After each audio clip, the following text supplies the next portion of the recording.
Jake buys a rental property. Marcus puts the same money into the stock market. They both think they made the obvious smart play. They're both convinced the other one is leaving money on the table. And for the first 5 years, Jake has the better story at every dinner party. But stories and math are two very different things. And when you finally run the real numbers, not the highlight reel numbers, the actual ones, one of these two strategies pulls ahead by a margin that will make you rethink every assumption you had walking into this video. Let's keep this completely fair. Jake and Marcus are both 33 years old. Both earn $85,000 a year. Same city, same savings discipline, same goal. Build serious long-term wealth and reach financial freedom before they turn 60. They each have $50,000 saved. That's the only starting resource either of them has to work with.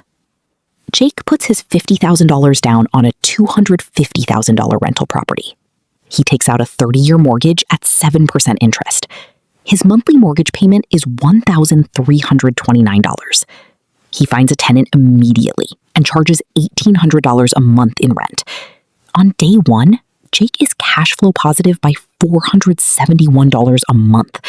He feels like he's already won. He's collecting rent, building equity, and owning a real physical asset he can see and touch and stand inside.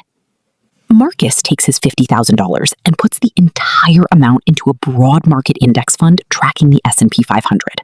He sets up an automatic contribution of $471 a month, the same amount Jake is pocketing in rent, and walks away. No tenants, no maintenance calls, no property manager. Just a number on a screen going up. The only difference between them is what they did with the same $50,000 and the same $471 a month. But the structure of those two decisions is fundamentally different in a way that goes far beyond which asset class sounds more impressive at a barbecue. For the first several years, Jake looks like he's making the obviously smarter move. By year 3, his property has appreciated by roughly 4% annually, the long-run U.S. average according to the Federal Reserve Bank of St. Louis, bringing its value to approximately $281,000. His equity position has grown. His tenant is paying down his mortgage every single month. He's collected $16,956 in net rent over 3 years after accounting for the mortgage payment. It feels like a machine. It feels like a business. It feels like the kind of asset that actually builds generational wealth. Marcus has a brokerage account worth roughly $115,000 by year 3, assuming a 10% annualized return. That's a real number, but it doesn't come with a story. There's no tenant, no lease agreement, no physical asset. Marcus has a balance. Jake has a portfolio, a property, and a narrative. On every visible scoreboard, Jake is winning. The cash flow is real. The equity is real. The asset is real. And the financial media, the real estate influencer space, and every uncle at every family gathering will confirm it. Real estate is how you build wealth. Stocks are for people who don't know any better. But here's what's happening underneath the surface. The rental property is one of the most romanticized wealth-building strategies in personal finance. And the romance is not entirely wrong. Real estate has made millions of people wealthy. But the math that the real estate influencer puts on the thumbnail is never the full math. It's the rent check math. It leaves out everything else. Here is what the $471 monthly cash flow number doesn't include. Property taxes on a $250,000 home average roughly $2,500 a year. That's $208 a month gone. Landlord insurance runs approximately $1,200 a year, another $100 a month. Maintenance and repairs on a rental property average 1% of the property value annually, according to data from the National Association of Realtors. On a $250,000 home, that's $2,500 a year, or $208 a month. And vacancy. Even a great landlord in a strong market loses roughly 1 month of rent per year to vacancy, turnover, or non-payment. That's $1,800 a year, or $150 a month. Add those up, the actual monthly cost of owning that property beyond the mortgage is approximately $666. against the $1,800 in rent, Jake's real monthly cash flow isn't $471. It's closer to $133. And that number doesn't account for the capital expenditures, the roof, the HVAC, the water heater, that hit unpredictably and cost thousands at a time. Let's check the scoreboard at the end of year 10. Jake's property is now worth approximately $370,000, assuming that same 4% annual appreciation. His remaining mortgage balance is roughly $194,000. His equity is $176,000. Over 10 years, he's also collected approximately $15,960 in real cash flow after true expenses. Total real estate wealth position, roughly $192,000.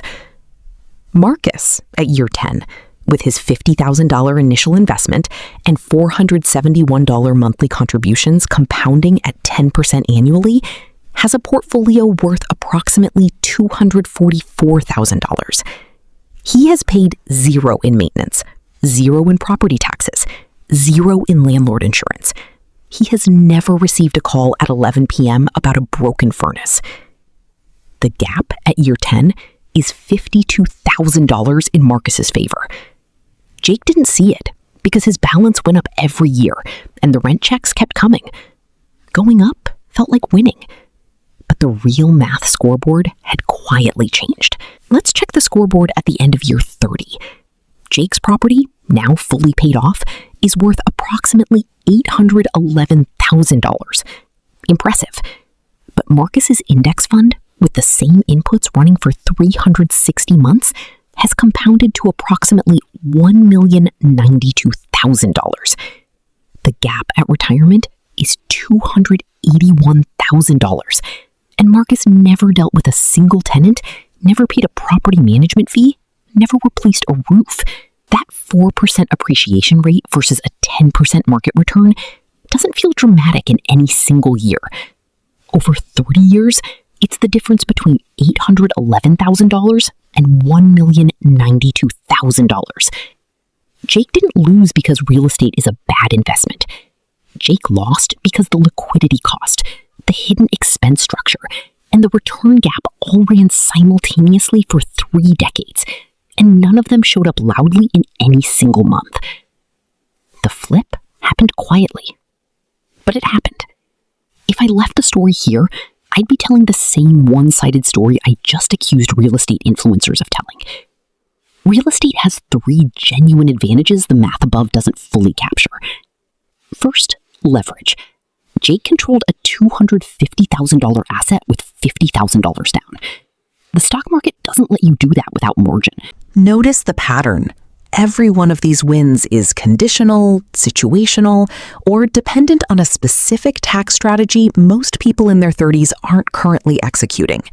None of them flip the math for the broad audience of everyday investors working with a single $50,000 starting point and no professional tax structure around their real estate holdings. Jake and Marcus both deployed the same $50,000 on the same day with the same goal.